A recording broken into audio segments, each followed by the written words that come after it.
So ito na yung spacer na ginawa natin mga boss. Ayan. So dito natin to ilagay sa range hub. Kasi nga itong spacer is sobrang lang, maikli. So hindi siya abot dito saka dito. So hindi siya magkadugtong. Kasi nga makapal tong range hub natin. So bali ginawa na lang natin ang paraan mga boss. Bali ganyan siya. Testing natin.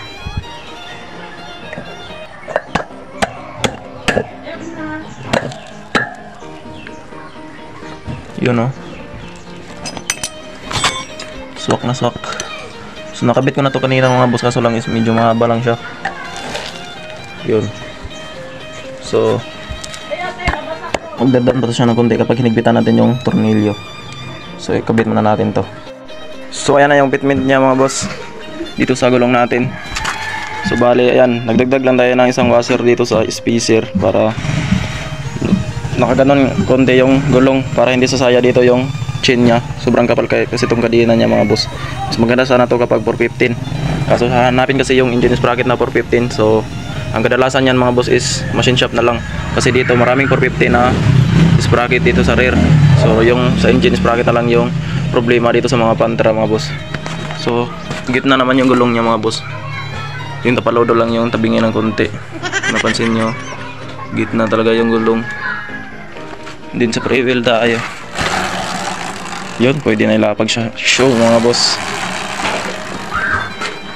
Okay no. Yun. So dito na lang tayo sa front mga boss. So bali nagbuto na tayo noon dito. Ayan, kaso kulang ng konti. So bali ayusin na lang natin to mamaya kapag meron ng kuryente. Kulang na pag ganun yung gulong. Medyo pabor dito, konti.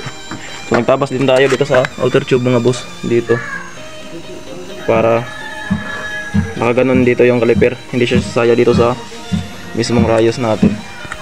Bali dito tayo nagtabas. So tabasan din natin ng konti kasi kulang pag ganon yung gulong. So mamaya na lang mga boss kapag meron ng kuryente.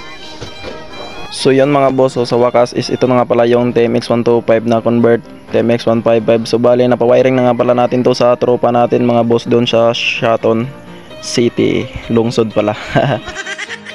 At kung meron naman kayong problema sa motor nyo mga boss, like wiring yung hindi nyo kayang i-wiring mga boss, so pwede nyo siyang i-PM mga boss kasi pwede niyang trabahoin. So yung shop niya mga boss, pwede nyo makita doon sa Shaton talaga mga boss. So itong lumino switch mga boss, so bali gagana na talaga to lahat, pati yung busina at saka yung starter. So lahat mga boss gagana na yan dahil nga si Jerryworks lang yung nag-wiring. So napaka-basic lang sa kanya yon i-wiring mga boss. So napansin nyo itong motor natin na TMX125 convert 155 mga boss, sobrang tindig na. So yan mga boss, so sana meron kayong natutunan dito sa about sa pagbibuild ng motor mga boss, kagaya nito sa ginawa natin. So marami talagang conversion. So hanggang dito na lang pala yung video natin mga boss. So ingat.